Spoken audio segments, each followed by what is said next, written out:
Hello there, and welcome to Sleep Science Lab. I'm so glad you found your way here. Wherever you are right now, perhaps lying beneath a soft blanket, the room dimmed to a gentle amber glow, the world outside quiet and still. I want you to know that this moment belongs entirely to you. There is nowhere else you need to be. Nothing left to do, only this, only now. Tonight, we are going to drift together into one of the most quietly magical worlds nature has ever whispered into existence. A world of golden light and ancient rhythms. A world where tiny wings beat in perfect harmony, where the air smells faintly of warm wax and wildflower nectar, where thousands of small and wondrous lives unfold inside walls of amber and shadow. Tonight, we follow the honeybee. The honeybee has lived alongside human beings for longer than we can truly imagine. Longer than written language, longer than cities, longer than the wheel. And yet even now, scientists are still discovering things about these extraordinary little creatures that leave them breathless with wonder. The way a bee reads the language of flowers. The way a hive breathes like a single sleeping animal. The way honey holds inside it a chemistry so precise, so patient, so quietly perfect, that a jar sealed thousands of years ago still tastes of sweetness. If you're enjoying this kind of gentle, wonder-filled journey through the natural world, I'd love for you to leave a soft like on this video. And if you'd like more nights like this one, perhaps consider subscribing to Sleep Science Lab. It means more than you know. But for now, let everything go just a little. Let your shoulders drop. Let your breath grow slow. We have 100 beautiful things to discover together, and all the time in the world to find them. So let's begin this slow and soothing journey. Somewhere in a meadow you have never visited but somehow always known. The morning light is arriving slowly, spilling gold across the clover, warming the dew on each blade of grass until it rises in a soft, invisible mist. And from deep inside a hollow tree, from somewhere warm and humming and alive, the first bees are beginning to stir, not rushing, never rushing, simply waking. The way all good things wake, gently, gradually, with a quiet certainty that the world is still here and still beautiful. Let's step closer. Let's listen. The honeybee is ancient beyond imagining. She was already humming her gentle song 100 million years ago, long before the first pyramid rose from desert sand, long before human hands shaped clay into vessels, long before the names of mountains were given to the great and sleeping stone. Scientists have discovered bee fossils preserved inside amber, the warm, golden resin of ancient trees, and those tiny fossils look almost identical to the bees we see today, unchanged, perfect, eternal, as though the honeybee gazed once into the deep mirror of time and decided quietly and completely that she was already exactly right. While whole continents drifted slowly like dreaming boats across the surface of the earth, while ice came and went, and oceans rose and fell, the bee simply kept humming, kept gathering, kept building her small and golden world with patient, unhurried devotion. And tonight, so do we, inside a single hive, on a warm summer afternoon. There may be as many as 60,000 bees, 60,000 small golden lives, each one with a purpose, each one with a place, each one humming its own quiet note in the great slow chord of the colony.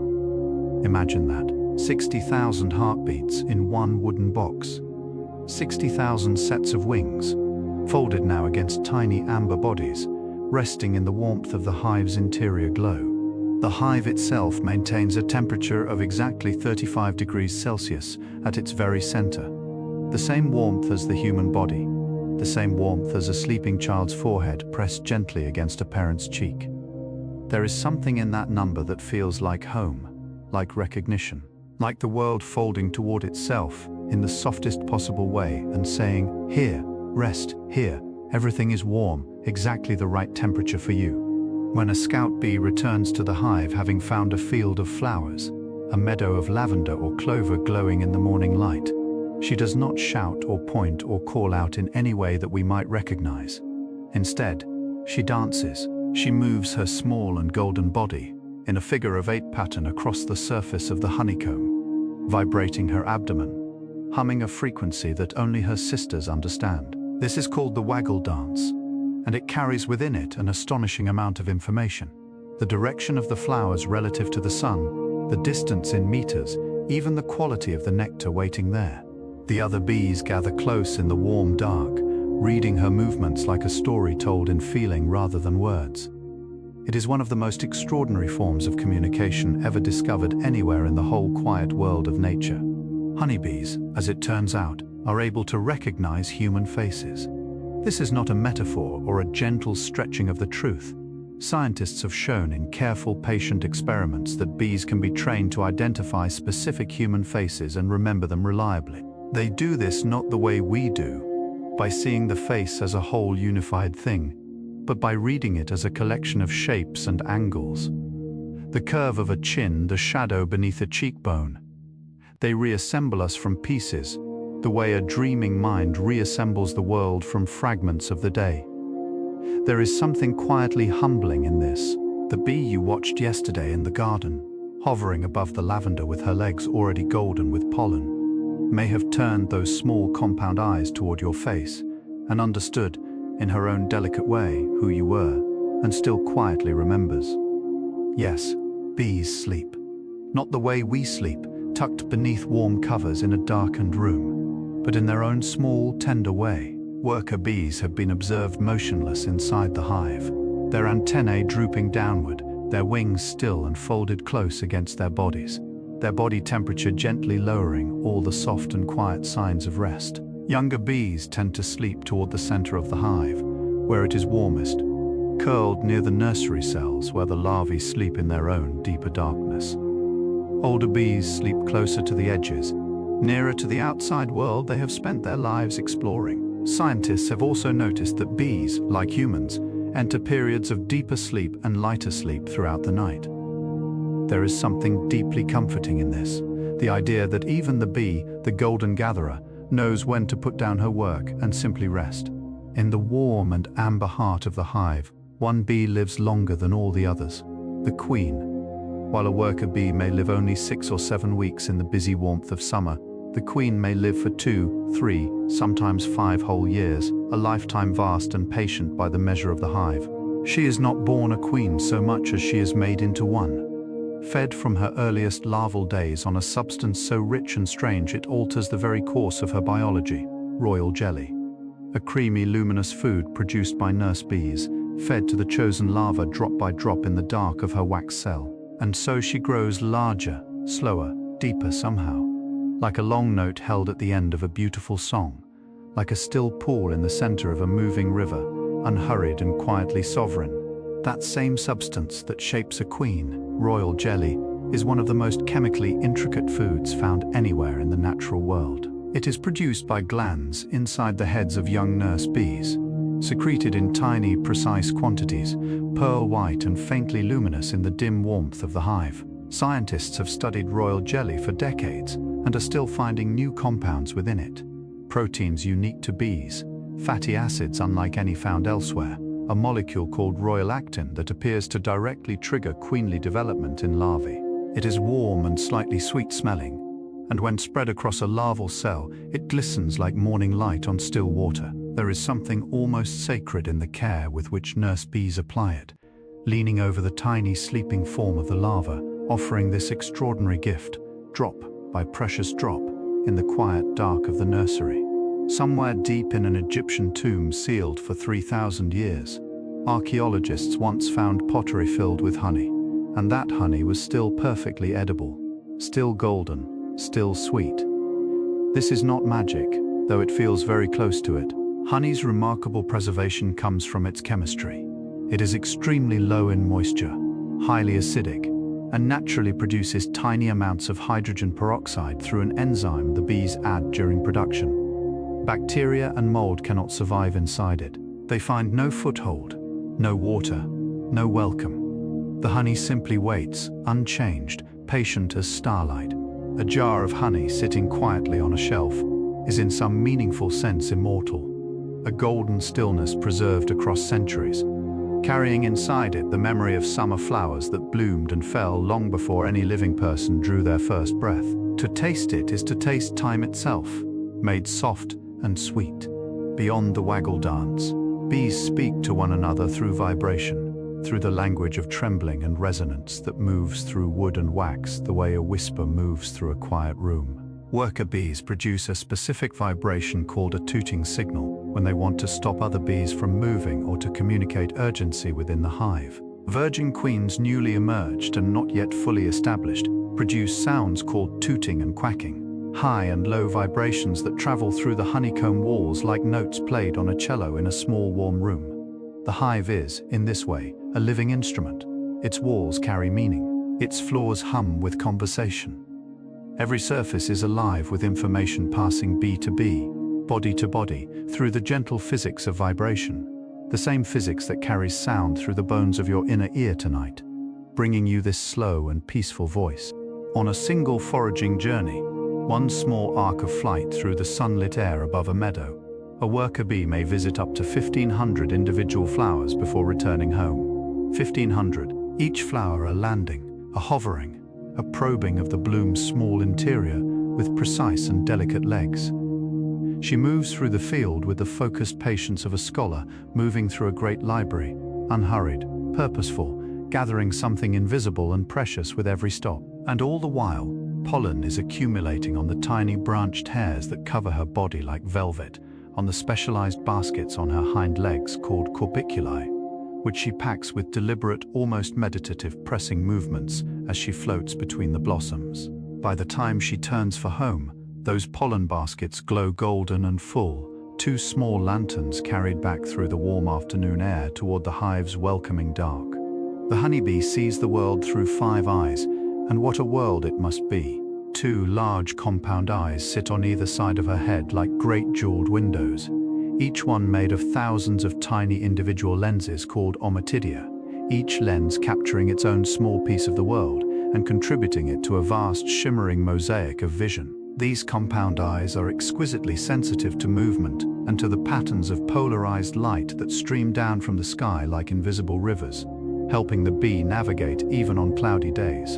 And then, set quietly atop her head, like 3 small stars in a triangle, are her simple eyes, her ocelli, which measure the intensity of light and help her sense the angle of the sun. 5 eyes. And yet she sees a world so different from ours, full of ultraviolet colors we can only dream of, soft and radiant and strange. Because bees can see ultraviolet light, a spectrum entirely invisible to human eyes. Flowers have evolved patterns specifically to guide them. To us, a buttercup appears simply yellow, cheerful, and plain in the afternoon sun. But to a bee, that same flower reveals an intricate ultraviolet map, darker pathways at the petal's edge funneling inward toward a glowing center, like a runway of light guiding a small golden traveler safely home. These patterns are called nectar guides, and they have been shaped over millions of years of quiet conversation between flower and bee, a slow and wordless negotiation of mutual need. The flower offers sweetness, the bee offers movement, the carrying of pollen from bloom to bloom. It is one of the most elegant collaborations in all of nature. 2 entirely different kinds of life finding each other, faithfully across the vast and flowering meadow of time. The wax that forms the honeycomb, those perfect glistening hexagonal chambers where honey is stored and larvae sleep, does not come from outside the hive, it comes from the bees themselves. 8 specialized glands on the underside of a worker bee's abdomen produce tiny flakes of wax, thin as paper, soft as warm cream, secreted slowly over hours of rest and warmth. The bee then chews these flakes with her mandibles, working them with patience and heat until the wax becomes soft and malleable, ready to be pressed and shaped into the walls of a new cell. It takes approximately 8 pounds of honey for a colony to produce just 1 pound of beeswax, a quiet and astonishing economy of the body, a deep and generous transformation of sweetness into structure, of golden liquid into the golden walls of home. The cells of a honeycomb are hexagons, and this is not accidental. It is the result of millions of years of patient natural refinement. The hexagon, of all geometric shapes that can tile a flat surface without gaps, uses the least possible amount of material to enclose the greatest possible area. Bees did not learn this from a textbook. They arrived at it through evolution, through the slow and elegant pressure of survival, each generation building slightly better cells, wasting slightly less wax, storing slightly more honey, until the perfect geometry emerged like a theorem whispered by nature into the warm heart of the hive. Mathematicians have long admired the honeycomb as a near-perfect solution to an ancient engineering problem. And yet the bee performs it without calculation, without deliberation, only warmth and wax, and the patient knowledge living quietly in her body. On a hot summer afternoon, when the air outside shimmers with heat and the meadow grasses lean heavy and golden in the warmth, the bees inside the hive are quietly working to keep their home cool. Worker bees collect water from streams and dewdrops and carry it inside, spreading it in thin films across the surface of the comb. Then others, hundreds of them, position themselves near the hive entrance and fan their wings in precise, coordinated rhythms, drawing outside air through the hive in a carefully managed current. The evaporating water cools the interior to almost exactly 35 degrees. That same constant warmth maintained through winter and summer alike. The hive breathes in this sense, the way a sleeping body breathes, adjusting, regulating, maintaining its perfect inner warmth against whatever the outside world may bring, with steady and unconscious grace. Honey begins its life as something much thinner and more fleeting, as nectar, the pale and watery sweetness that flowers offer up from tiny glands at their centers.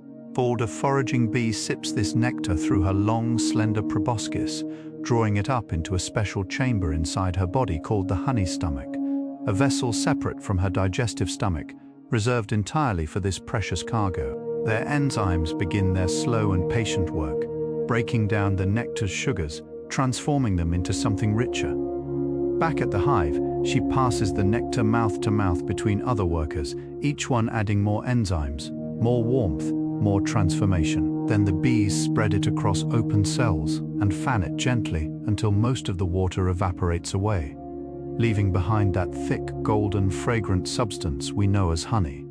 Every jar is a distillation of thousands of small and devoted journeys. When a honeybee lifts herself into the air, rising from a flower, turning into the blue and open sky, her wings are beating approximately 200 times every single second. 200. A blur of movement so rapid, it becomes a sound rather than a sight.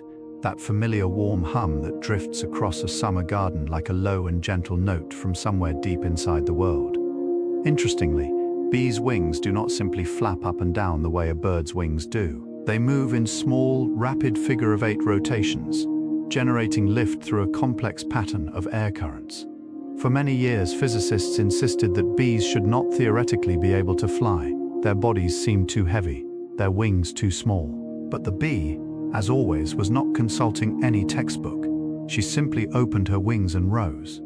In the cracks and crevices of the hive, spread like a dark and fragrant varnish across every joint and seam, there is a substance called propolis, and it is one of the most quietly powerful materials in the natural world. Bees collect it from the resinous buds and bark of trees, from poplars, birches, conifers, carrying it back to the hive in their pollen baskets, using it to seal gaps, reinforce walls, and smooth surfaces. But propolis does something more remarkable still. It is powerfully antimicrobial. Studies have found it effective against dozens of species of bacteria and fungi.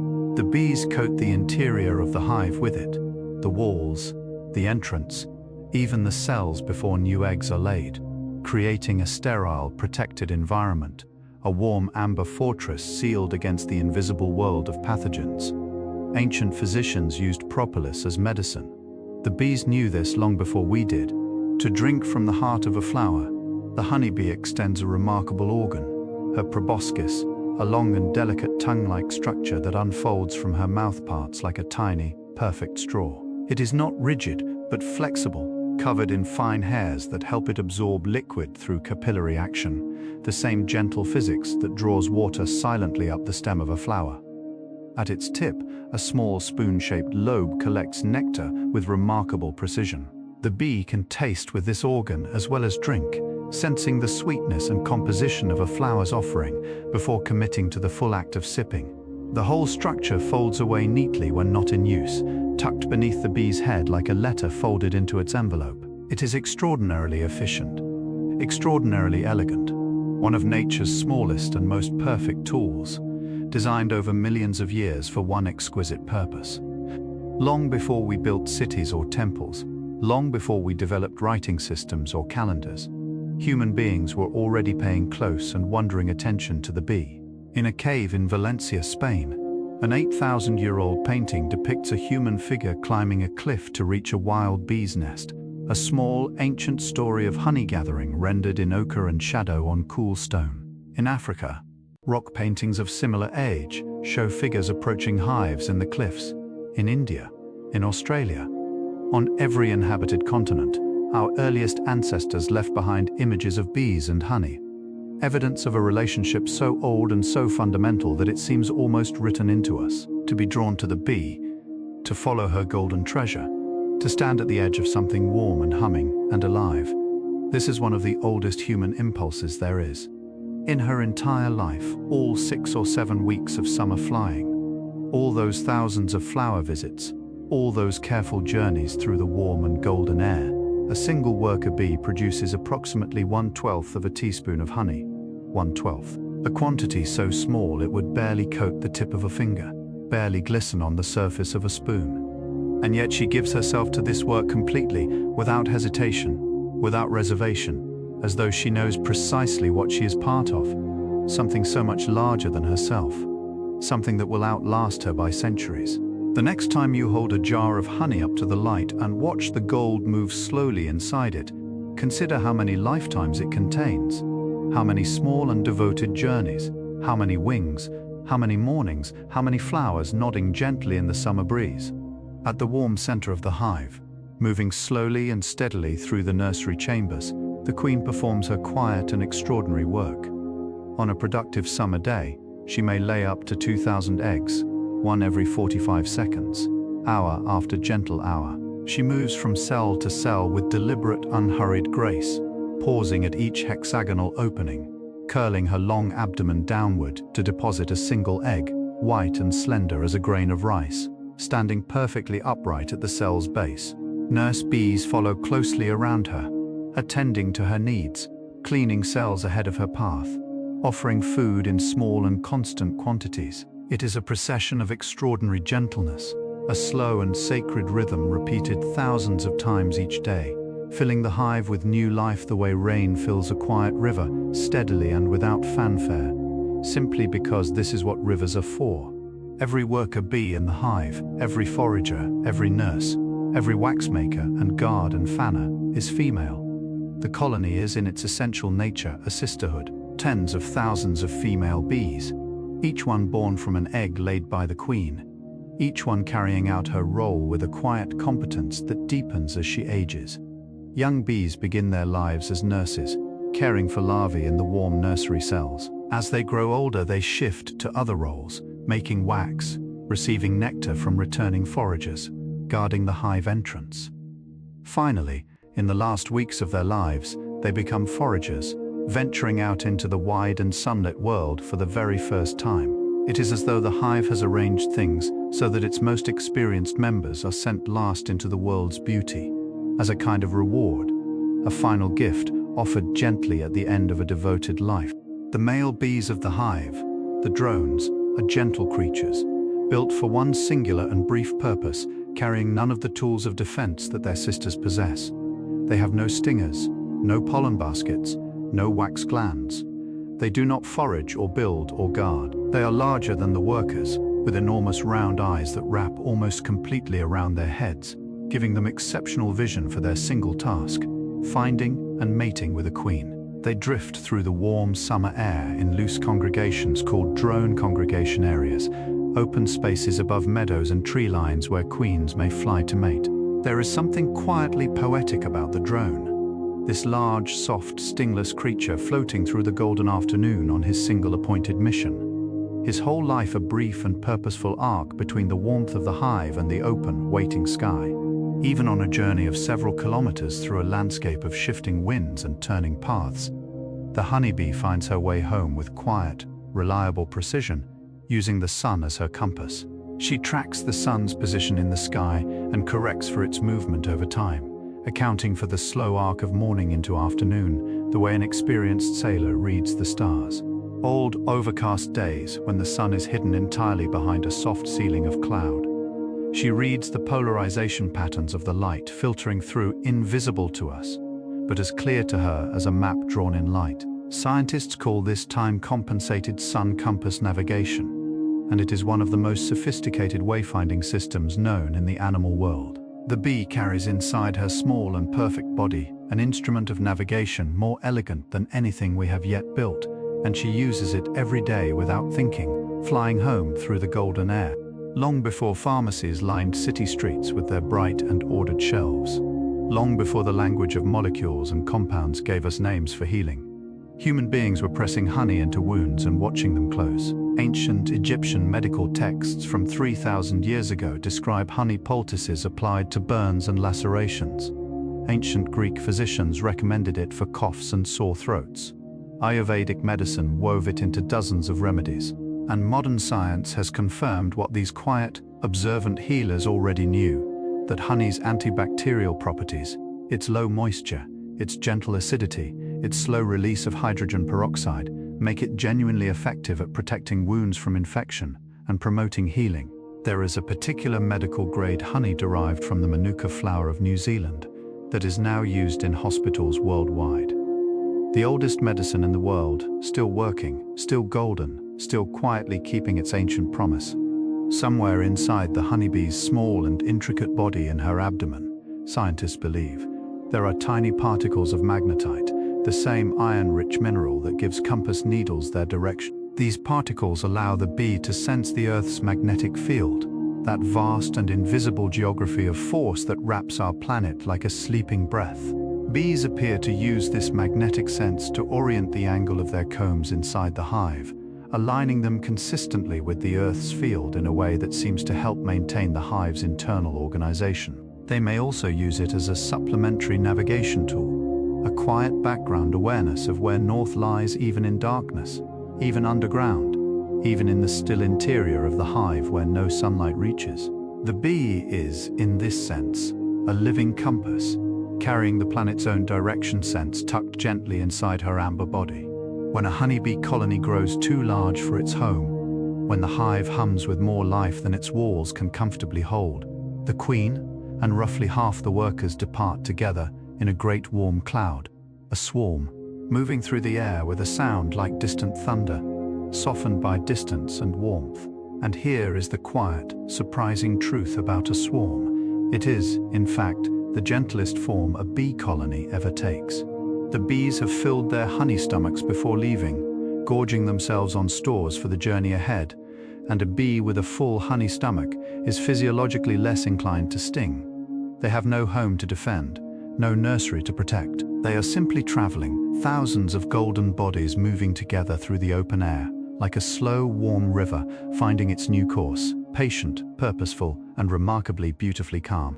When a swarm of bees needs to choose a new home, a hollow tree, a gap in a stone wall, a sheltered cavity somewhere in the warm landscape, they do not leave the decision to one bee alone. Scout bees fan out across the surrounding area, each one searching independently for a suitable cavity, assessing its size, its orientation, the quality of its entrance. When a scout finds a promising site, she returns to the swarm and dances, performing her waggle dance with an enthusiasm proportional to how suitable she believes the location to be. Other scouts watch these dances and fly out to inspect the same sites. Gradually, over hours and sometimes days, the dancing converges, more and more scouts dancing for the best site, fewer and fewer for the others, until a consensus emerges and the swarm lifts together toward its chosen home. Democracy practiced in sunlight by small golden wings. From the body of the honeybee and the life of the hive come four remarkable substances, each one extraordinary in its own quiet way. Honey, that golden, immortal sweetness drawn from 10,000 flowers.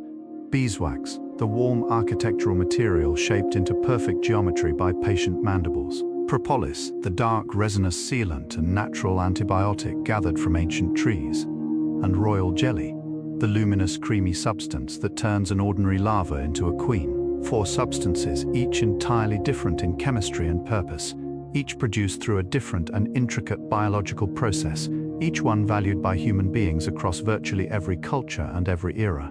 No other insect on Earth produces so many materials of such complexity and usefulness. The hive is, in the most literal sense, a small and golden factory, but one that hums rather than clangs, and smells of warm wax and wildflower fields. The honeybee possesses a brain no larger than a sesame seed, a tiny pearl of neural tissue weighing less than a milligram, smaller than the head of a pin, and yet within that impossibly small space lives a capacity for learning and memory that continues to astonish researchers. Bees can be trained to associate specific colors, shapes, and scents with rewards. They can solve simple puzzles. They can remember the location of a reliable flower patch for days, returning to it at precisely the same time each morning when the nectar is freshest, as though they carry inside them a quiet and accurate clock. They can even learn from watching other bees, observing a fellow worker's technique and adopting it as their own. The bee's brain, so small it floats invisible in the palm of a hand, contains within it something that functions very much like curiosity, a soft and golden reaching toward the unknown. If you have ever stood close to a beehive on a warm afternoon, close enough to feel the faint exhaled warmth of it, close enough to breathe in its particular fragrance, you may have noticed something unexpected, a sense of calm, a quieting of the mind. The scent of a hive is complex and layered. Warm beeswax underneath everything, sweet and faintly smoky, the floral depth of stored honey, the faint green sharpness of propolis, and beneath it all, a warm animal note, something alive and steady and ancient. Some researchers believe that certain compounds in this scent mixture, including esters found in beeswax, have mild sedative properties in humans, gently lowering the heart rate and easing the breath. Whether or not this is fully proven, the experience itself is real.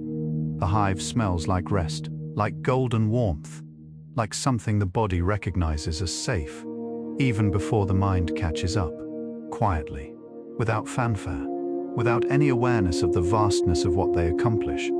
Honeybees and their wild bee relatives are responsible for pollinating approximately 1/3 of all the food human beings eat. Almonds, entirely dependent on bee pollination. Apples, blueberries, cherries, cucumbers, avocados, coffee, chocolate, all relying on the patient work of bees moving from flower to flower through the warm and sunlit hours. Without bees, these foods would vanish from the world, not dramatically or suddenly, but gradually, like a garden that is simply never visited again, growing quieter, emptier, less colorful each season. The bee does not know this.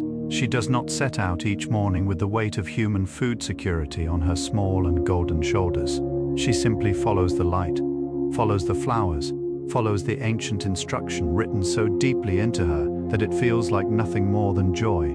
In the ordered and tender society of the hive, even death is attended to with care and purpose. When a bee dies inside the hive, as thousands do each day in a large and healthy colony, undertaker bees arrive within 30 minutes. These are specialized workers who have developed a heightened sensitivity to the chemical signals that a body releases after death, a scent invisible to us but unmistakable to them. They carry the deceased bee carefully to the hive entrance and deposit her outside, keeping the interior clean and pathogen-free.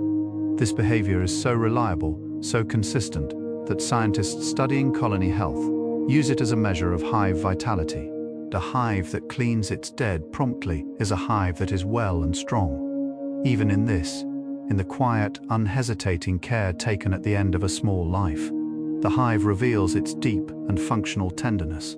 The honeybee's sense of smell is so extraordinarily refined.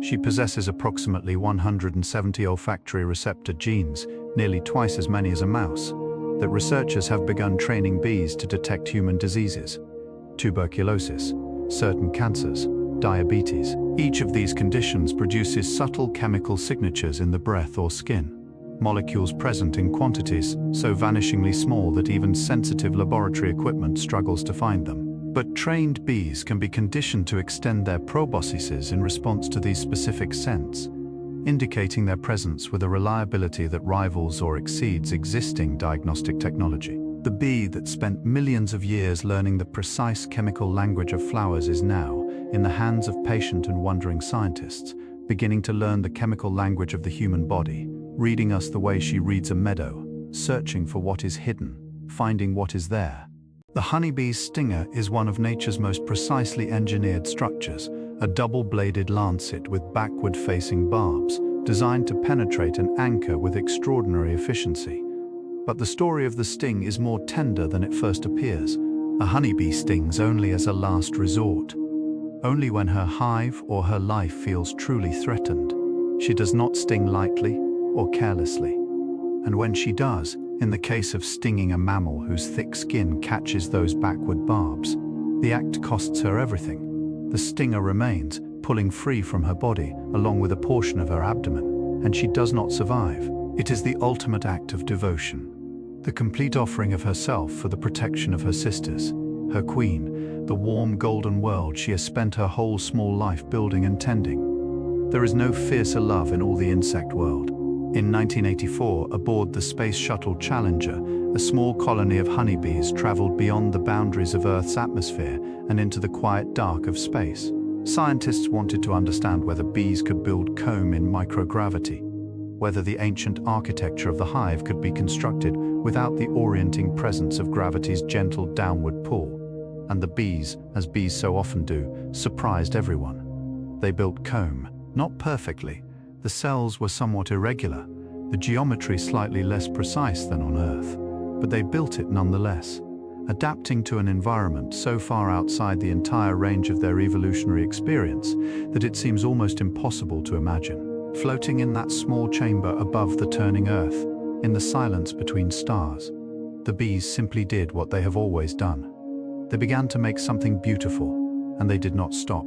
In carefully designed experiments using panels marked with different numbers of shapes, 1 dot, 2 dots, 3, honeybees have demonstrated a genuine capacity to understand quantity. They can learn to choose the panel showing a specific number of elements, and they can transfer this learning to new shapes and colors, showing that they are tracking number itself rather than any specific visual feature. More remarkably still, researchers have shown that bees appear to understand the concept of zero, choosing a blank panel when asked to select the option with the fewest elements. Understanding zero as a quantity separate from and less than one is a sophisticated mathematical concept that human children take years to grasp fully. The bee navigating between flower-marked panels in a sunlit laboratory grasps it with a calm and unhurried competence that feels, in its quiet way, like wisdom. The honeybee colony is, in one beautiful and precise sense, a single organism, and like all organisms, it has an immune system. But the hive's immunity is collective, social, distributed across thousands of individual bodies working together. Bees practice what scientists call social immunity, behaviors that protect the colony as a whole rather than merely the individual. They remove diseased larvae from cells before infection can spread. They coat the hive interior with antimicrobial propolis. They groom one another constantly, removing parasites and pathogens from surfaces that a single bee cannot reach alone. They even incorporate antimicrobial plant resins into their honey stores. Each individual bee carries her own biological immunity, yes, but she also carries behaviors, reflexes, instincts that are oriented entirely toward the health of the whole. She is, in this sense, both a single creature and a cell in something larger, both a self and a part of something beyond self. Among the vast spectrum of colors that bloom across a summer meadow, bees show a particular and consistent fondness for blue and violet flowers, lavender, borage, phacelia, catmint, salvia. This preference is not random, but deeply practical. Blue and violet flowers tend to produce the most abundant nectar, and their ultraviolet patterns are especially vivid and clear to the bee's particular way of seeing. There is something deeply restful in imagining this. A bee moving through a field of lavender in the late afternoon, the light turning amber and low, the air thick with that familiar purple fragrance that seems to slow the breath and ease the shoulders simply by existing. The bee hovers above each bloom with a kind of devoted attention, her wings a soft blur, her body tilting gently as she sips, and the lavender releases its scent into the warm and quiet air, and everything, for a moment, is perfectly still. In a series of gentle and carefully designed experiments, researchers at Newcastle University discovered something quietly extraordinary, that honeybees appear to experience something functionally similar to optimism. When bees were placed in uncertain or mildly stressful situations, Some responded with what scientists described as a pessimistic bias, hesitating, withdrawing, interpreting ambiguous signals negatively. But bees that had just received an unexpected reward of sugar water showed the opposite response, approaching ambiguous situations with greater confidence, interpreting uncertain signals more positively, moving through their world with something that looked, in every measurable way, like hopefulness. This finding suggests that bees possess not just behavior and instinct, but something resembling an emotional state, an inner weather, shifting and responsive, coloring the world they move through. The bee lifting from a flower into a warm morning sky may carry inside her small body something very close to joy. Just as individual human beings have temperaments, some bold and curious, some gentle and reserved, entire honeybee colonies have been found to possess distinct collective personalities. Some colonies are consistently more defensive, more likely to respond to disturbance with swift and coordinated action. Others are notably calmer, slower to alarm, more inclined toward gentle and unhurried behavior, even when approached. Still others show consistently greater foraging boldness, sending scouts further afield, exploring new territories more readily. These colony-wide personalities appear to be shaped partly by genetics, the particular mix of patriline's within the colony, since a queen mates with multiple drones, and partly by experience, by the history of the hive itself. A colony that has survived a difficult winter carries that survival in its collective behavior, in the particular quality of its calm, in the specific way it hums on a warm spring morning when the world begins again. The perfumes that drift through our most beloved spaces, the fragrance of a rose garden in early summer, the clean green scent of a lemon orchard at dawn, the warm headiness of jasmine on a still evening, exist in their fullest richness in large part because of bees. Many of the flowering plants whose blossoms are distilled into essential oils and perfumes are entirely or largely dependent on bee pollination to produce their flowers abundantly. Without the bees' patient and devoted work, moving pollen from bloom to bloom, enabling seed and fruit and flower, these plants would produce fewer blossoms, less fragrant, less vital. The perfume on your wrist tonight, the scented candle burning softly across the room, the dried lavender in a small cloth bag tucked inside a drawer.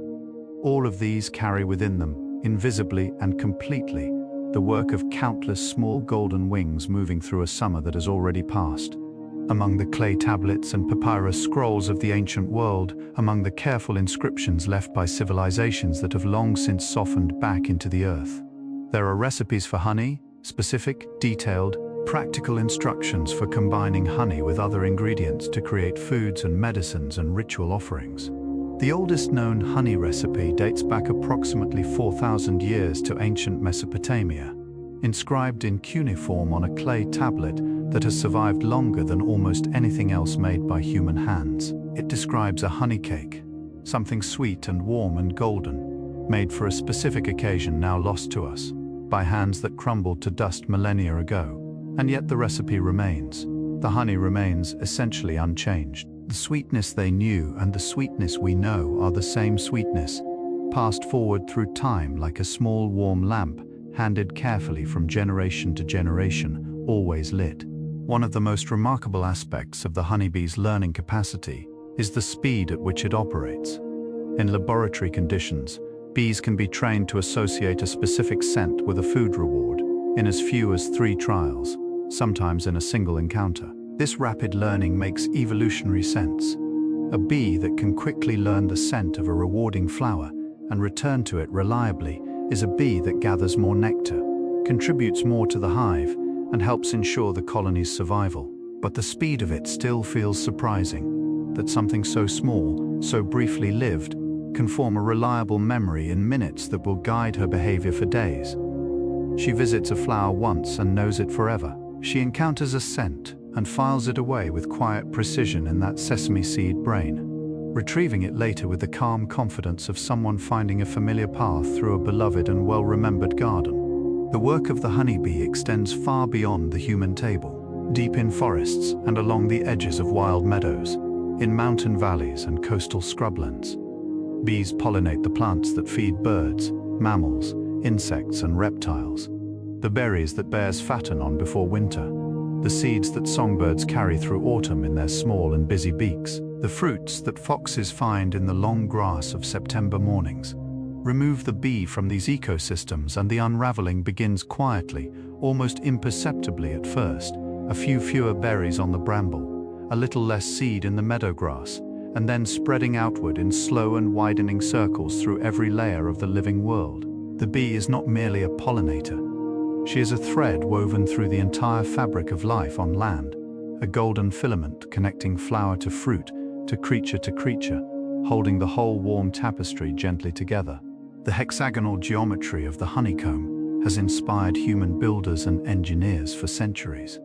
Architects have incorporated honeycomb structural patterns into buildings, bridges, and aircraft panels, recognizing what the bee has always known, that the hexagonal grid distributes weight and stress with extraordinary efficiency, that it is among the strongest and most material-efficient structures that geometry allows. Modern aircraft wings contain honeycomb aluminum cores. Lightweight construction panels used in buildings worldwide replicate the bee's ancient design. Even the arrangement of cells in certain solar panels echoes the honeycomb. Everywhere human ingenuity has sought to build something strong and light and beautiful, it has eventually arrived at the same shape the bee arrived at 100 million years ago.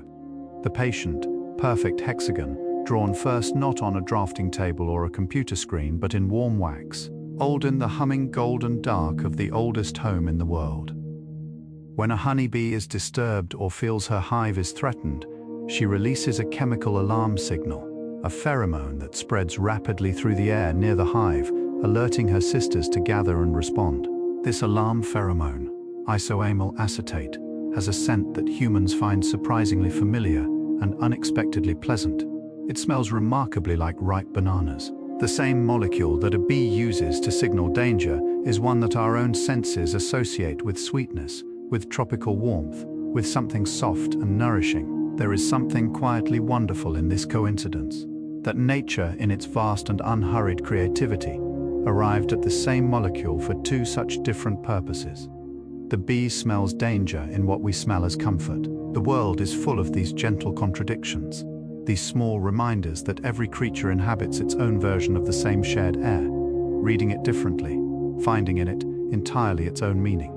In a series of experiments designed with great patience and ingenuity, scientists have demonstrated that honeybees can understand basic cause and effect relationships, that a specific action on their part will produce a specific outcome in the world. Bees were presented with a simple mechanism. Pulling a small cord would move a sugar reward within reach. With observation and practice, bees learn to pull the cord deliberately and reliably, not by accident or random exploration, but through something that functioned very much like intentional problem solving. They watched other bees solve the task and then replicated the solution themselves. This capacity for observational learning, watching, understanding, doing, is a cognitive ability that was long believed to require a much larger brain than the bee possesses. And yet here she is, this small golden creature barely the length of a thumbnail, watching carefully, understanding what she sees, and reaching out to shape the world around her. We have reached the quiet center of our evening together, the still point of this long and golden story. 50 soft discoveries behind us, 50 more waiting gently ahead, like flowers not yet visited on a meadow path that stretches forward into the warm and fading light. If you have been listening since the beginning, perhaps you feel it already. That particular quality of stillness that comes not from silence, but from being completely, unhurriedly present. Your breath has perhaps slowed without your noticing. The thoughts that arrived with you tonight have perhaps drifted to the edges of your awareness, the way clouds drift to the horizon at the end of a clear day, becoming smaller, softer, less insistent. You are here, the hive is humming somewhere in the warm dark, the honey is still golden, the bee is still flying. And we have all the remaining sweetness of this night still to come, still waiting, still warm. Flowers do not merely wait passively for bees to find them. They advertise themselves through channels we are only beginning to understand, including electricity. Every flower carries a faint electric field, generated by the plant's own biological processes, shaped by the flower's particular geometry, altered slightly each time a bee visits, and temporarily drains the charge. Bees, carrying their own small positive electric charge built up through flight, can detect these floral electric fields through sensory hairs on their bodies that deflect in response to the invisible force. They can distinguish between flowers that have recently been visited and therefore have less nectar, and those that have not, simply by reading the electric signature. The meadow to a bee is not merely a field of color and scent, but a shimmering landscape of electrical information, a quiet, invisible conversation between flower and bee conducted in the language of charge and field, and the soft physics of attraction. If you have ever reached for a jar of honey and found it transformed, no longer liquid gold but something thicker, paler, grainy, and soft as fudge, you have witnessed one of honey's most natural and beautiful processes. Crystallization is not a sign of spoilage or age, it is simply chemistry, following its own unhurried course. The glucose in honey is less soluble than fructose, and over time it begins to form tiny crystals, organizing itself into structure, arranging itself into the same patient geometric order that seems to run as a quiet theme through everything the bee touches. Different honeys crystallize at different rates. Acacia honey remains liquid for months, while oilseed rape honey may solidify within weeks of harvesting. Gently warmed in a bowl of warm water, crystallized honey melts back to liquid smoothly and completely, as though it has simply been resting, gathering itself, waiting patiently to flow again. Inside the honeybee's digestive system lives a community of microorganisms, bacteria, and other microbes that is surprisingly consistent across honeybee populations around the world. Scientists studying the gut microbiomes of bees from different continents, different climates, different flower sources, have found that the core community of microbial species remains remarkably stable, passed from generation to generation through a behavior called trophallaxis, the mouth-to-mouth transfer of food between bees that also transfers the microbiome along with the nutrition. The bee inherits her inner ecosystem from her sisters, the same way she inherits her role and her knowledge, through contact, through proximity, through the intimate warmth of hive life. This stable inner community helps the bee digest pollen, protects her against pathogens, and appears to influence her behavior in ways scientists are still carefully and wonderingly mapping, one quiet discovery at a time. In the cosmology of ancient Egypt, the honeybee held a place of deep and luminous significance.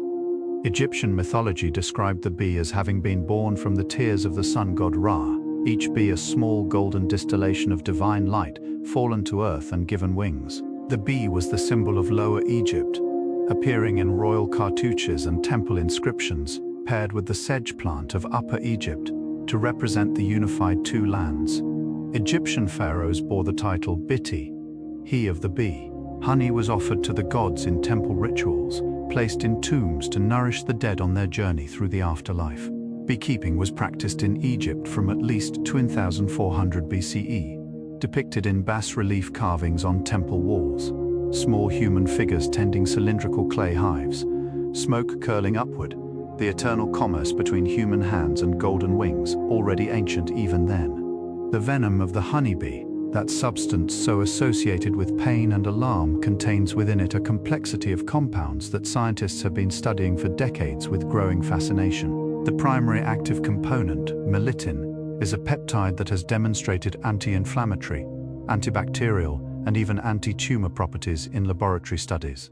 Apitherapy, the therapeutic use of bee products including venom, has been practiced in various forms across many cultures for thousands of years, used to treat conditions ranging from arthritis to nerve pain. Modern researchers are investigating bee venom components as potential treatments for Parkinson's disease, multiple sclerosis, and certain cancers. What the bee carries in her small curved stinger is not merely a defensive weapon, but a pharmacy of extraordinary complexity, a collection of molecules refined over millions of years into a precision instrument that we are only now, with patient and wondering science, beginning to truly understand.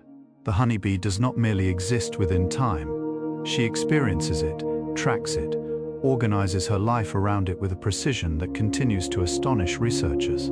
Bees possess an internal circadian clock, a biological timekeeper running quietly inside their cells, synchronized to the rhythm of light and dark, of morning and evening, of the sun's long arc across the sky. They use this clock to remember not just where a flower is, but when it will be at its most generous, returning to a patch of clover at precisely the hour when its nectar production peaks day after day, with the reliability of someone who has set a gentle alarm and always wakes before it sounds. They can even be trained to visit a specific location at a specific time of day, arriving within minutes of the appointed hour. The bee lives inside time the way we live inside air, completely, unconsciously breathing it in with every wing beat, within the fluid and shifting economy of the hive, where most worker bees move through a series of roles as they age. Some individuals become dedicated foragers earlier and more completely than others. Specialists who spend the majority of their adult lives in the air, covering distances that would be remarkable even for creatures many times their size. A single forager bee may fly the equivalent of 1.5 times around the Earth during her lifetime, all in short radiating journeys from the hive, each one a small complete arc of departure and return. These dedicated foragers tend to be slightly older bees, their wings beginning to show the fine fraying of use at their edges, their bodies carrying the invisible mileage of thousands of flower visits. There is something deeply moving in the image of an elderly bee, wings worn thin by 10,000 journeys, lifting once more into the warm morning air, still going, still gathering, still faithful to her golden work. Every jar of raw, unfiltered honey contains within it something more than sweetness. It contains pollen, tiny grains invisible to the naked eye, carried back to the hive on the bodies of foraging bees, falling into the open cells of stored nectar as the hive goes about its warm and busy life. These pollen grains are so specific, so distinctive in their shape and surface texture, that a trained scientist examining a sample of honey under a microscope can identify with considerable accuracy which flowers the bees visited, in which region, and sometimes even in which season. This science, pollinology, the study of pollen in honey, can authenticate the geographic origin of a honey, detect adulteration, and paint a vivid picture of a landscape as it existed at a specific moment in time. A jar of honey is, in this sense, a portrait, a soft and golden record of a particular meadow, on a particular afternoon, in a particular vanished summer, when the last flowers of autumn close and the air turns sharp and the meadows grow still and pale. The honeybee colony does something extraordinary. The bees gather into a dense spherical cluster around their queen, pressing their bodies together in the center of the hive, vibrating their flight muscles to generate heat, not flying, just trembling, in the warm darkness, producing warmth collectively that none of them could produce alone. The outer bees form an insulating shell, rotating inward periodically so no individual remains too long in the cold at the cluster's edge. The cluster moves slowly across the honeycomb as they consume their honey stores, following the food the way a slow warm river follows the gradient of the earth. Through the longest and coldest nights of the year, this small golden sphere of life holds its warmth against the dark, breathing together, trembling together, keeping each other alive through the patient miracle of proximity. Of the approximately 1 million known insect species on Earth, 1 million different expressions of small and intricate life, only a tiny handful produce substances that human beings consume as food. The honeybee is the most significant of these by an enormous measure, producing honey, beeswax, royal jelly, and propolis in quantities meaningful enough to have shaped human culture, economy, and medicine across the full span of recorded history. Other bees produce small amounts of honey. The stingless bees of the tropics, for instance, make a thinner, more acidic honey treasured in the communities near which they live. But none approaches the honeybee in the scale and richness of what she gives. She is, in this sense, unique among the million. A single golden thread in the vast tapestry of insect life that has woven itself over 10,000 years of quiet partnership into the very fabric of what it means to be human. Beyond the alarm pheromone released near the hive entrance, honeybees possess an entire vocabulary of chemical signals, a language written not in sound or movement, but in scent, drifting invisibly through the warm interior air of the hive like sentences composed of fragrance. Different situations call for different chemical messages. A bee encountering a predator releases one compound. A bee defending the hive entrance releases another. A queen moving through the colony emits a complex bouquet of pheromones that simultaneously suppresses the reproductive development of worker bees, maintains colony cohesion, and communicates her health and presence to every bee she passes. Scientists have identified over 50 distinct chemical compounds in the queen's pheromone blend alone. 50 separate notes in a single continuous chord of chemical communication, each one carrying information, each one shaping the behavior of thousands of individual lives, walled without a single sound, all in the warm and fragrant darkness of the hive's golden interior. Long before refrigeration hummed in kitchen corners, before ice was harvested and packed in sawdust for summer use, the ancient Romans discovered that honey could do what no other substance quite could: preserve. Fruits submerged in honey remained edible for months, their colors vivid, their textures firm, their flavors concentrated and deepened by the slow golden medium surrounding them. Roman texts describe honey-preserved quinces, pomegranates, and figs, delicacies served at winter banquets as proof of summer's abundance, held in amber suspension, offered to guests as something almost magical, the taste of a warm afternoon in the middle of the cold, dark season. The same antimicrobial chemistry that makes honey eternal in a sealed jar makes it a perfect medium for preservation. A golden pause button pressed against the inevitable softening of all ripe and beautiful things, holding them in their sweetest moment just a little longer. From the earliest flowering of written literature, bees have appeared as symbols and subjects, drawn into poems and stories by the same quality of wonder they inspire in us tonight. Virgil devoted an entire book of his Georgics to beekeeping, describing the hive with a tenderness and precision that feels remarkably modern, remarkably alive. Emily Dickinson wrote of bees with characteristic compressed intensity, finding in them something about industry, about summer, about the particular quality of warm afternoon light. Rumi used the bee as a symbol of the soul gathering sweetness from the world. Shakespeare scattered bees through his plays like flowers through a summer meadow. Maeterlinck wrote an entire extended meditation on the hive, calling it a city of mystery, a civilization in miniature. In every culture, in every era, human beings have looked at the bee and seen something of themselves. The devotion, the community, the patient gathering of small and necessary sweetnesses, the pollen that bees carry back to the hive, those golden nodules packed into the corbicula on their hind legs, brought home from 1,000 different flowers, is not merely building material for the hive. It is food, and extraordinary food at that. Bee pollen contains proteins, free amino acids, vitamins including most of the B complex, minerals, enzymes, and antioxidants in a combination that nutritionists find remarkable. It is one of the few plant-derived substances that contains all the essential amino acids in a single source. The bees mix collected pollen with honey and enzymes to create a fermented substance called bee bread, which is the primary protein source for developing larvae and young nurse bees, a golden, slightly tangy food stored in cells adjacent to the nursery, produced with the same quiet care and precision that attends every act of nourishment within the warm and devoted world of the hive. A beekeeper with years of experience can close her eyes beside a hive and know from sound alone whether the colony within is calm or agitated, healthy or struggling, queen-right or queenless. The healthy hive produces a deep, even, continuous hum, a sound like a cello note held indefinitely, warm and resonant, and somehow deeply reassuring, vibrating faintly in the wooden walls, in the ground beneath your feet, in the air around your body. When a hive is disturbed, the pitch rises, sharpens, acquires an urgency that is unmistakable.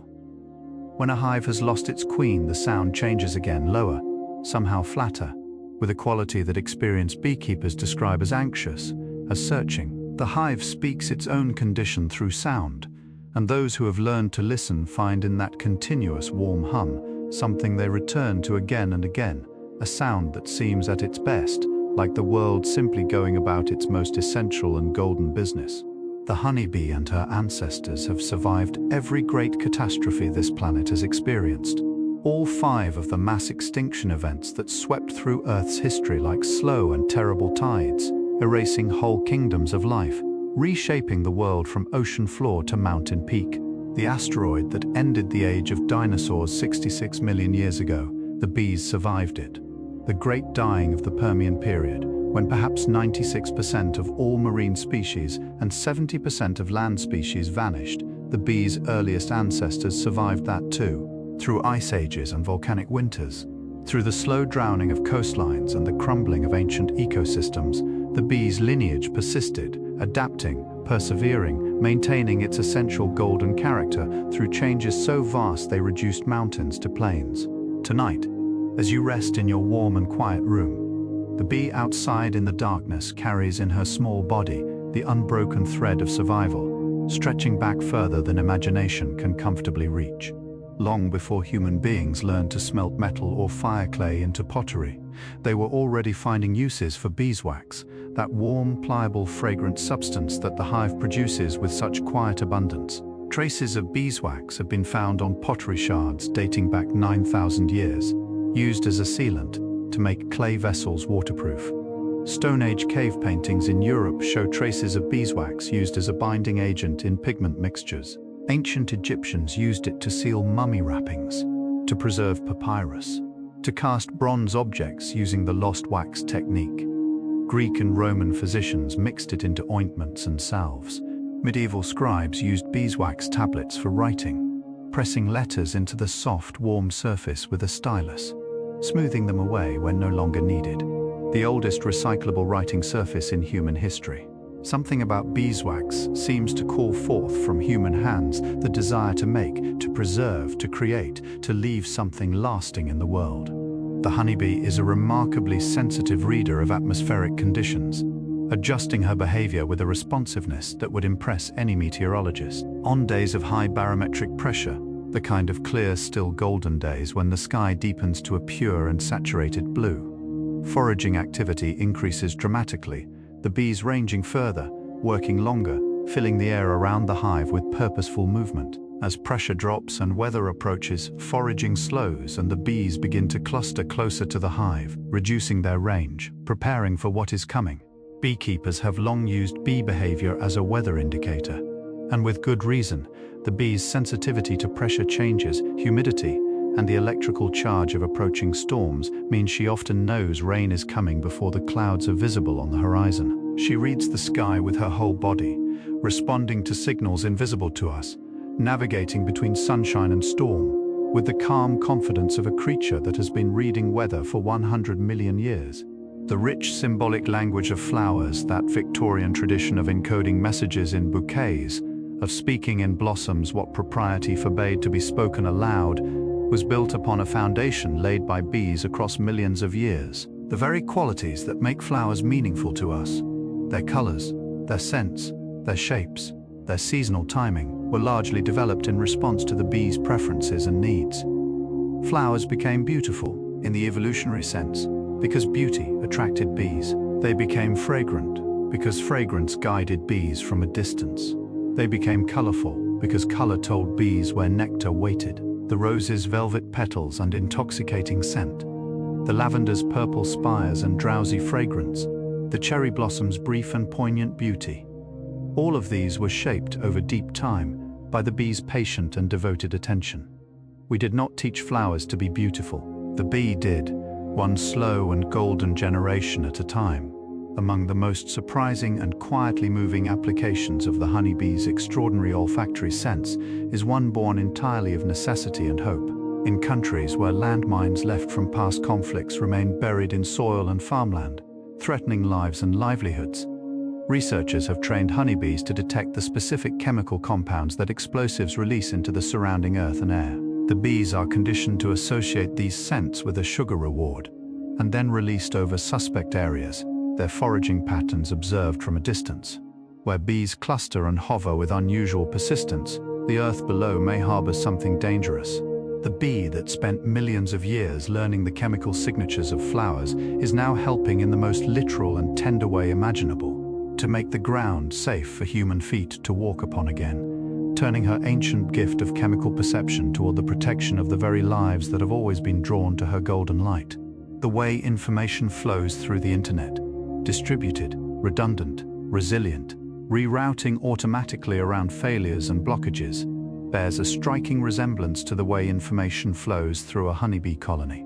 Computer scientists studying swarm intelligence have drawn direct inspiration from bee behavior to design more efficient algorithms for routing data through networks, for coordinating fleets of autonomous vehicles, for managing complex distributed systems. The Waggle dance, in particular, has inspired optimization algorithms used in everything from logistics planning to robotic swarm coordination. The bee solved the problem of efficient collective decision-making under uncertainty, millions of years before human engineers began wrestling with the same challenge in silicon and code. And now, in a quiet and beautiful reversal, the insights embedded in her small and ancient body are being carefully read by human minds and translated into the invisible architecture of the modern world, humming with information the way the hive hums with life. Some honeybee colonies possess a trait that researchers call hygienic behavior, a heightened sensitivity to disease and death within the brood cells, combined with a swift and thorough response. Bees with this trait can detect, through the wax cappings of sealed cells, the chemical signatures of diseased or dead larvae within. They uncap these cells with their mandibles and remove the contents before infection can spread, working with quiet efficiency in the warm, dark interior, cell by careful cell, maintaining the health of the nursery through constant, patient vigilance. This behavior has been selectively bred in some managed bee populations as a defense against devastating diseases like American foulbrood.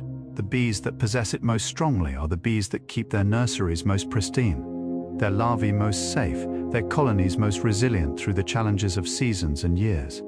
Cleanliness in the hive, as in so many places, is a form of love. Hold different honeys up to the light, and you will see the meadows they came from. Each one a slightly different shade of gold, each one a portrait in amber of a particular landscape and season. The acacia honey is almost water clear, pale as morning light through thin curtains, delicate and barely sweet. Clover honey glows a warm medium gold, the color of late afternoon in a field. Buckwheat honey is dark as mahogany, almost black at its deepest, with a rich and complex flavor that fills the mouth like a chord rather than a single note. Orange blossom honey carries a warmth of color and fragrance that seems to hold summer in it. Manuka honey is amber brown and thick, serious and medicinal in its depth. Each honey is unique, shaped by geography, by climate, by the particular mix of flowers blooming in a specific place during a specific season. Every jar a different story, every color a different light. When foreign particles, dust, mold spores, small debris, enter the hive and settle on the bees' bodies or in the air of the interior, worker bees respond with a behavior that researchers have whimsically but accurately described as sneezing. The bee will rapidly and repeatedly extend and retract her proboscis, while simultaneously contracting her body, a small, quick, convulsive motion that dislodges particles from her mouthparts and antennae. Other bees nearby may groom her more vigorously in response, helping to clear irritants from her body. The hive itself, with its constant airflow maintained by the fanning workers at the entrance, acts as a kind of respiratory system, drawing fresh air in, pushing stale or particle-laden air out, maintaining the interior environment with the same quiet, automatic care that our own bodies bring to the simple and essential act of breathing. The hive breathes, and the bees within it breathe. And tonight, so do you, slowly, gently, without effort.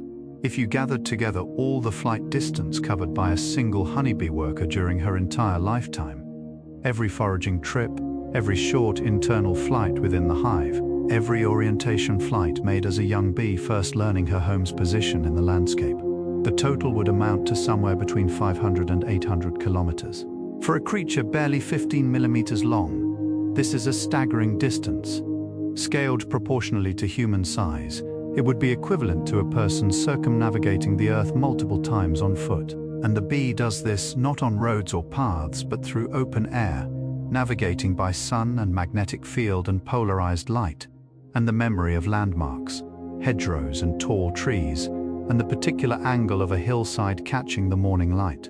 She maps the world around her home with extraordinary precision and ranges through it with quiet devotion, returning always to that warm and humming center, faithful as a tide, across the sweep of human history.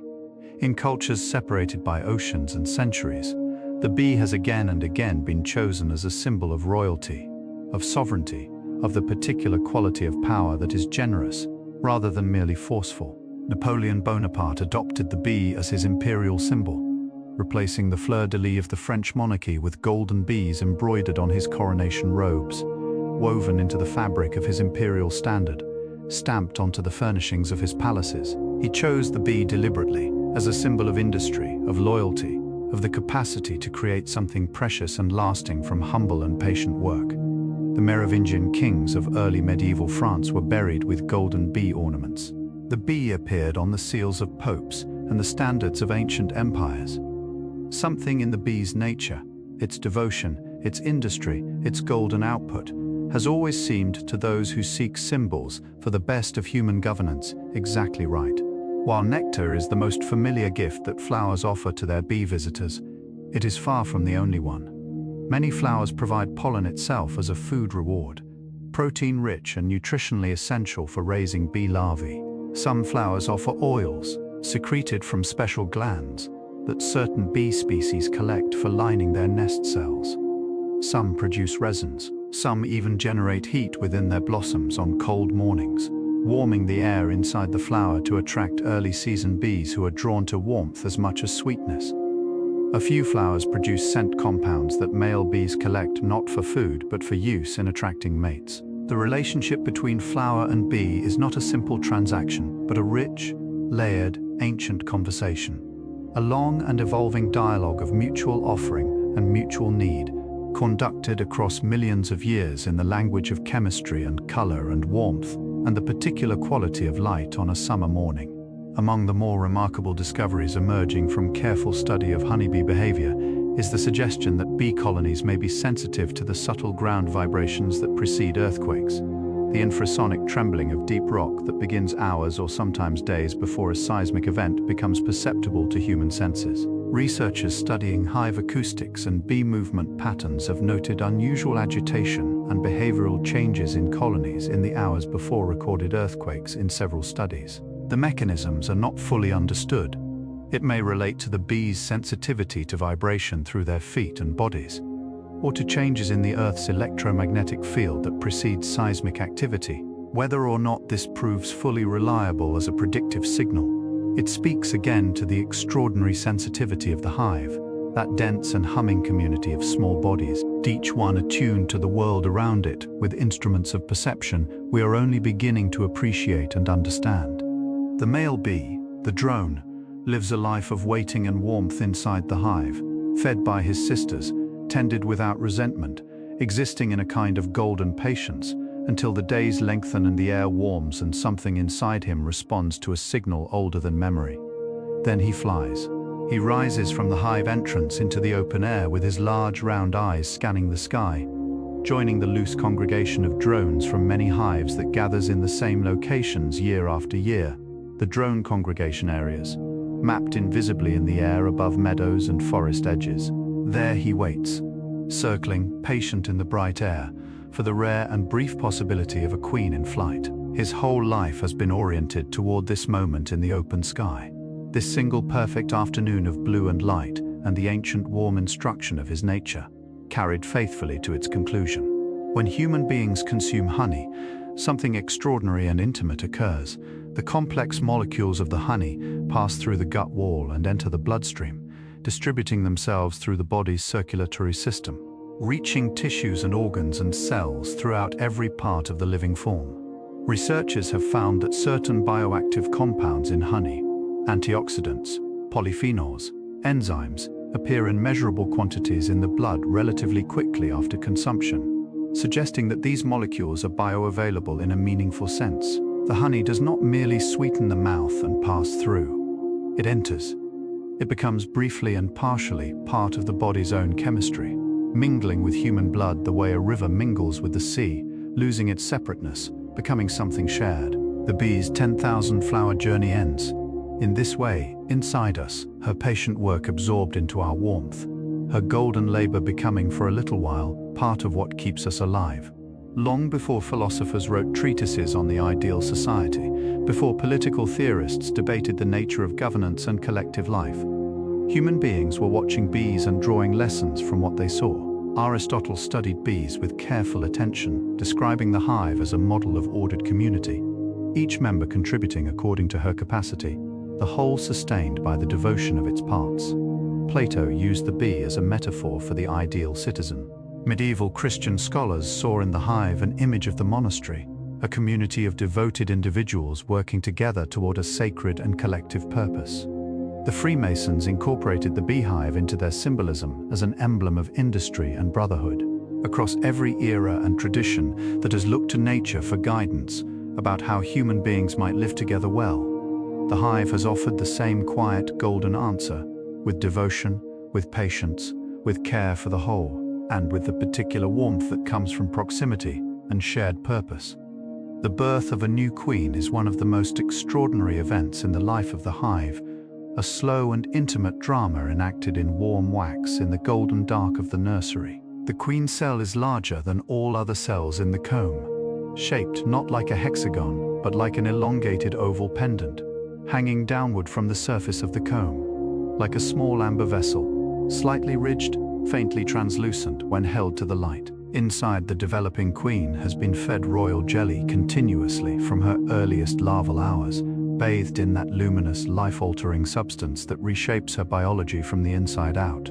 After 16 days, she begins to chew through the wax cap of her cell from within, a slow, deliberate circular motion, pressing with her mandibles against the yielding wax until the cap falls away and she emerges into the warm air of the hive for the very first time, pale and soft and new, already a queen, already completely herself. In the sacred texts of 3 of the world's great religious traditions, the honeybee appears, drawn into scripture by the same quality of wonder and reverence she inspires in us tonight. In the Bible, the land of Canaan is described as flowing with milk and honey, a phrase so evocative it has survived 3,000 years of translation and cultural change to still carry its original warmth. The Quran devotes an entire chapter, Surah An-Nahl, the chapter of the bee, to the honeybee, describing her as receiving divine instruction, producing from her body a healing for humankind. The ancient Hindu Vedas describe honey as one of the 5 sacred foods, and Vishnu, Krishna, and Indra are each associated with the bee in various traditions. In the Psalms, in the Hadiths, in Vedic hymns, the bee appears again and again as a symbol of divine provision, of sweetness that is simultaneously humble and sacred, ordinary and miraculous, everywhere and always golden. The interior of a healthy beehive maintains not only a precise temperature, but a precise humidity, approximately 40 to 50% relative humidity, the same range that human beings find most comfortable for sleep and rest. The bees manage this with the same quiet, distributed competence they bring to temperature regulation, carrying water into the hive on dry days, increasing ventilation on humid ones, adjusting the constant fanning at the entrance in response to conditions that change hour by hour. This precise humidity control serves critical purposes.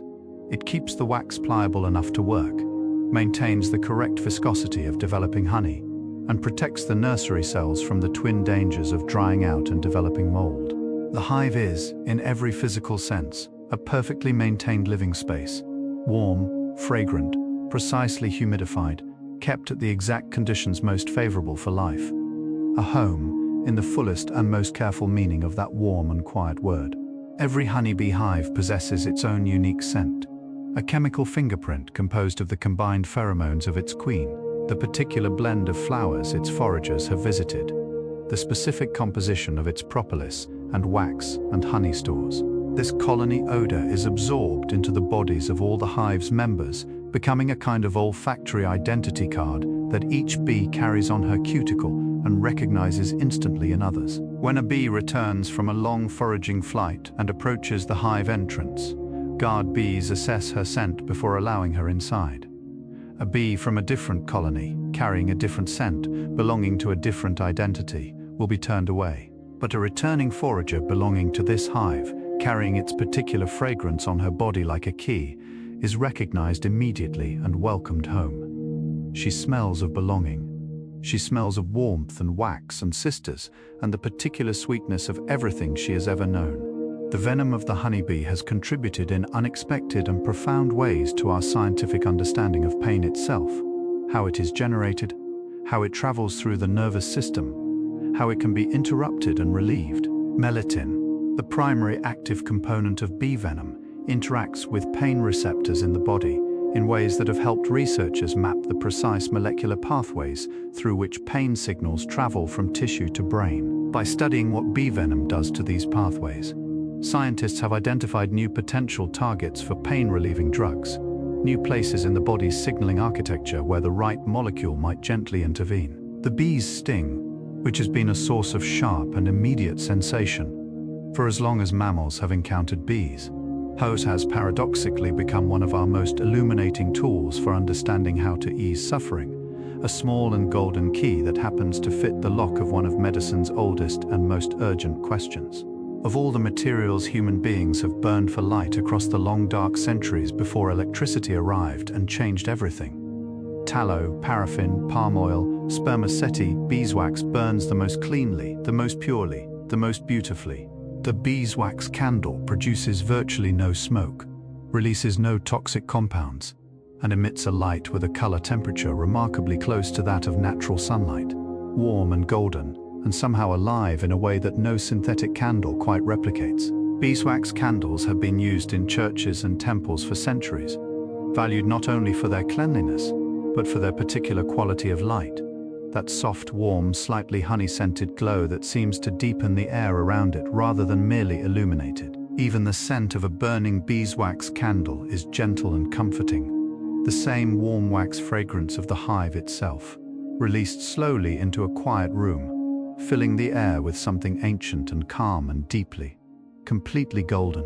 The history of anesthesia, of the merciful science of rendering a patient temporarily insensible to pain during surgery, is long and branching and unexpected, and one of its quiet branches leads back to the bee. Certain compounds found in bee venom and bee-related plant resins, including components of propolis, possess local anesthetic properties that were observed and utilized in folk medicine traditions long before modern chemistry gave them names.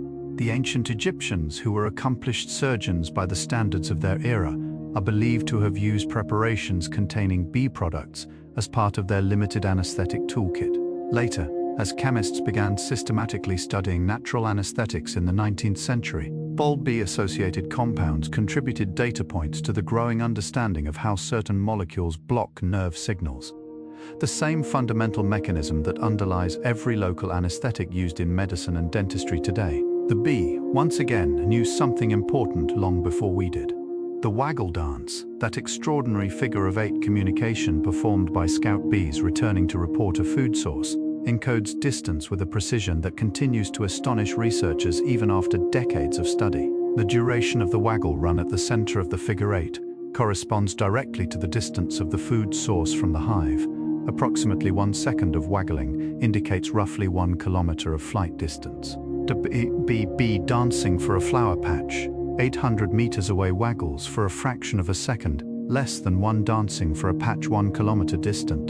The watching bees decode this timing with remarkable accuracy, flying out and arriving within a relatively small margin of the indicated distance. The dance is, in its essential nature, a unit conversion, translating the physical experience of a flight through space and time into a precise symbolic code that can be read, interpreted, and acted upon by thousands of small golden bodies in the warm and attentive dark. Among the most philosophically striking discoveries in recent bee research is the suggestion that honeybees may possess a rudimentary sense of self, a basic self-awareness that was long considered exclusively the territory of large-brained mammals. In carefully designed experiments using mirrors and marked bodies, some researchers have found evidence that bees may be capable of recognizing their own reflection, one of the classic tests used to probe for self-awareness in animals. Other studies have shown that bees respond differently to images of their own body versus images of other bees, suggesting some form of self-referential processing.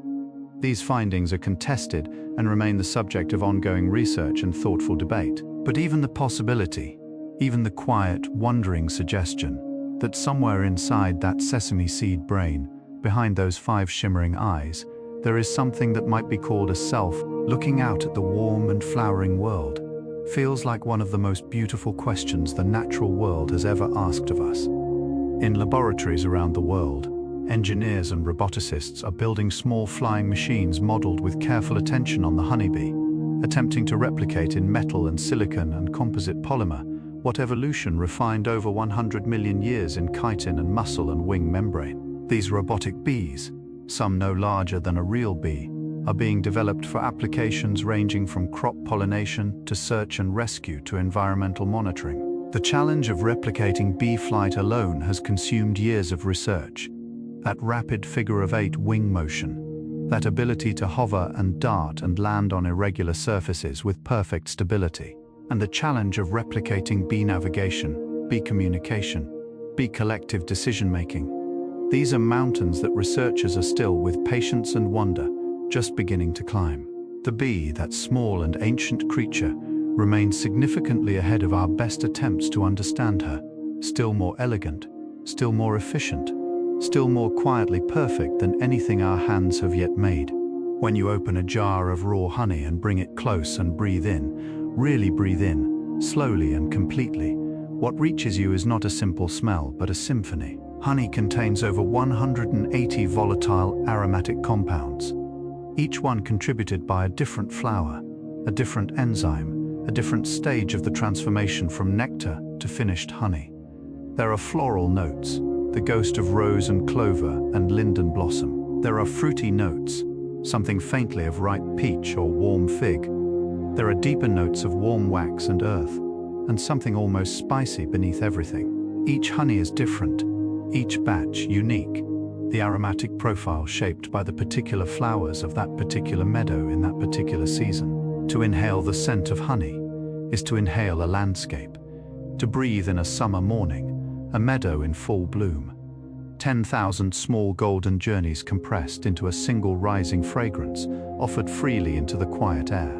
The honey stored in ancient archaeological sites, and the pollen preserved within it, has provided climate scientists and paleoecologists with a remarkable record of past environments, a biological archive of which plants grew where, in which seasons across thousands of years of climatic change. By analyzing the pollen content of ancient honey samples and comparing it to modern samples from the same geographic regions, researchers can track shifts in plant communities over time, which species declined, which moved northward or to higher elevations, which disappeared entirely from a landscape, as temperatures changed and rainfall patterns shifted. The bee, in her patient and faithful recording of the flowering world around her, has inadvertently created a climate archive of extraordinary value, a golden ledger of the world's botanical history, stored in sealed clay vessels in the dark of tombs and middens, waiting quietly for the right question, preserving its pollen evidence with the same unhurried fidelity with which it preserves everything else. In a study published in 2022, researchers at Queen Mary University of London made a discovery so unexpected and so quietly delightful that it drew attention far beyond the usual circles of entomological research.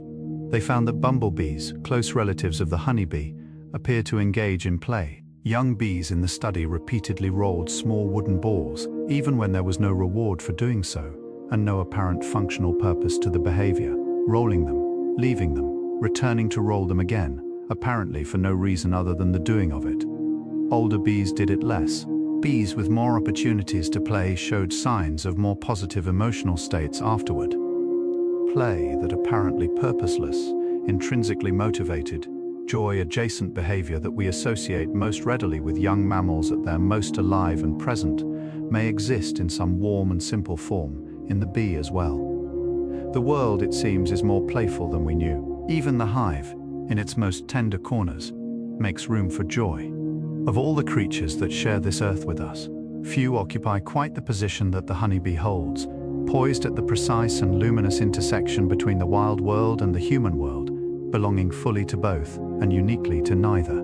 She evolved in wild forests, in the cavities of ancient trees, reading landscapes that no human eye had ever seen. And yet she has lived alongside human beings for so long, in such intimate proximity, that she has shaped our agriculture, our medicine, our art, our language, our spiritual lives, our understanding of what community can be. She is not domesticated in the way a dog or cow is domesticated.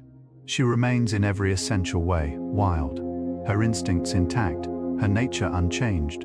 She simply allows us, under the right conditions and with the right gentleness, to come close, to open the hive and look inside, to stand in the warm hum of her world and feel for a moment that we are part of something ancient and sweet and still very much alive.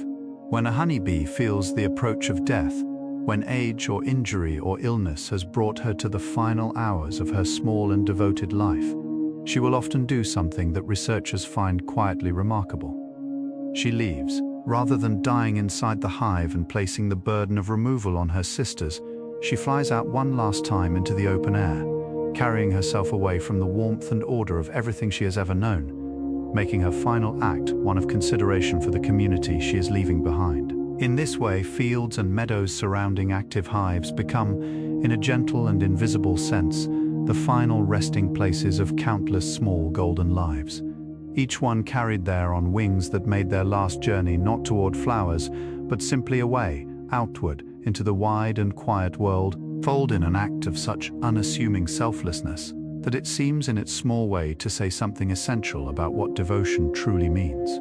Not all honeybees build their homes in enclosed spaces.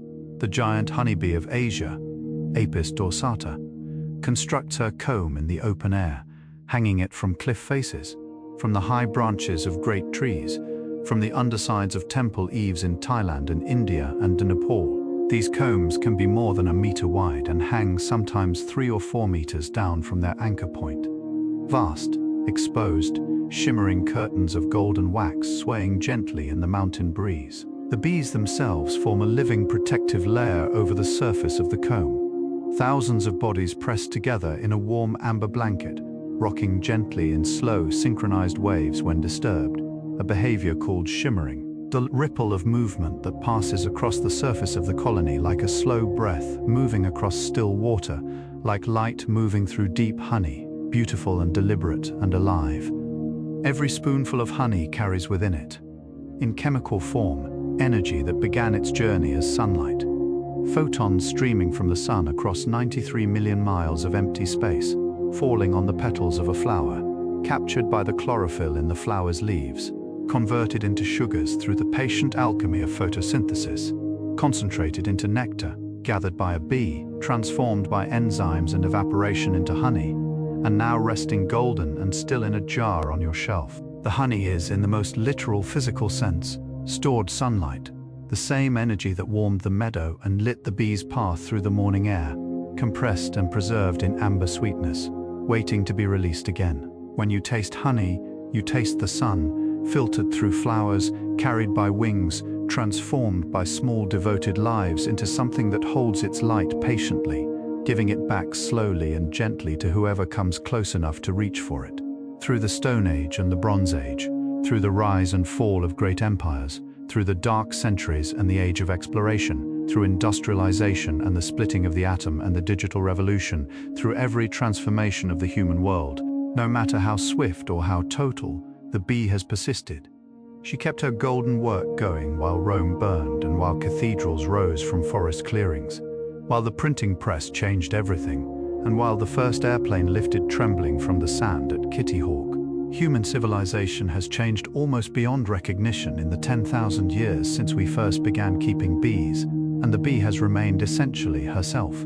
The same waggle dance, the same hexagonal geometry, the same warm hum in the same warm dark.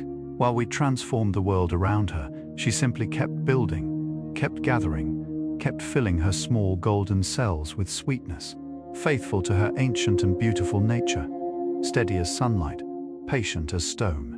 100 facts, and all of them pointing toward the same quiet truth, that the small things, the overlooked things, the things that hum at the edges of our awareness on warm summer afternoons, are often the things most essential to everything we love and depend upon. The honeybee weighs less than 1/10 of a gram. She lives for 6 weeks. Her brain is smaller than a sesame seed, and yet without her patient, devoted, unhurried work, without those 10,000 flower visits, those tiny loads of golden pollen, those immaculate hexagonal chambers filled with immortal sweetness, the world as we know it would gradually and irrevocably change. She asks nothing of us but a little space, a little patience, a little willingness to leave some flowers uncut and some corners a little wild.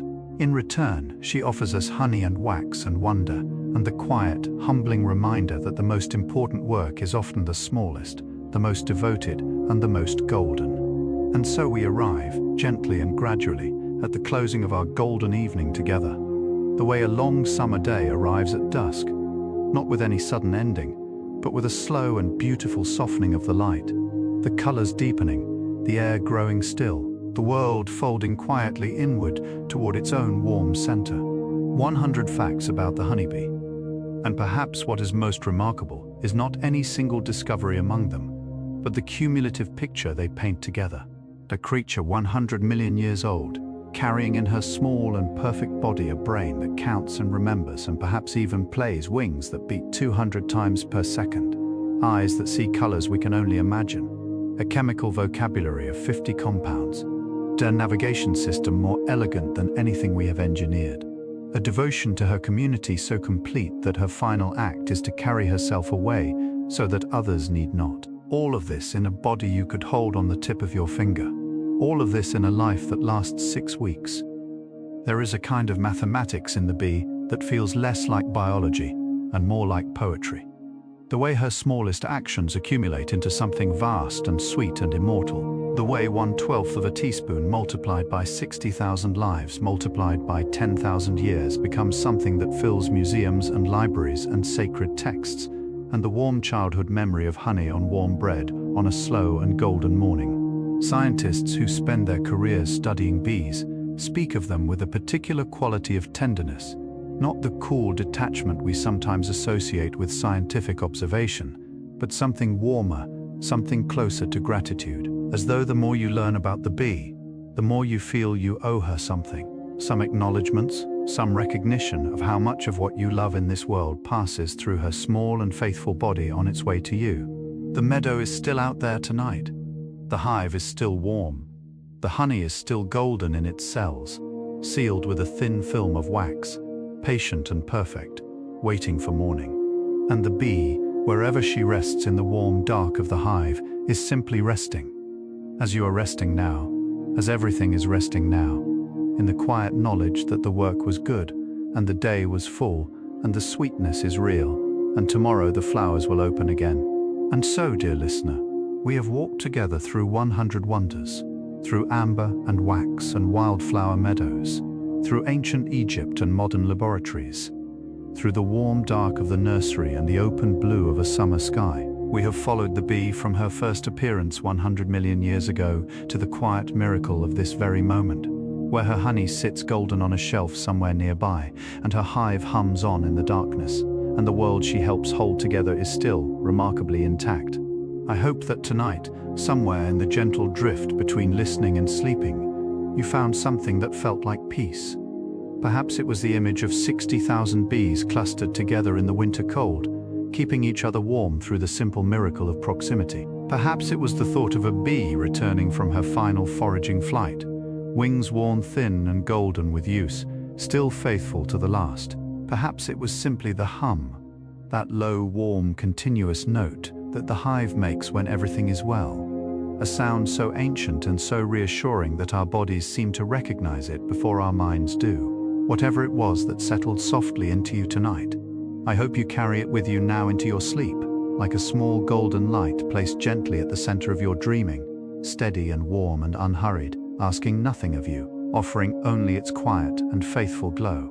If this journey brought you some peace tonight, a gentle like or a soft subscription to Sleep Science Lab would mean the world. It helps us keep making these slow and soothing evenings for you and for everyone who finds their way here in the dark, looking for rest. But now, let everything go. Let your body grow heavy and warm. Let the hive hum somewhere in the distance of your awareness, low and golden and constant. Let the honey be still in its cells. Let the bee rest on her comb. Let the meadow sleep beneath the stars. You have done enough today. You are exactly where you need to be. Good night and sleep deeply.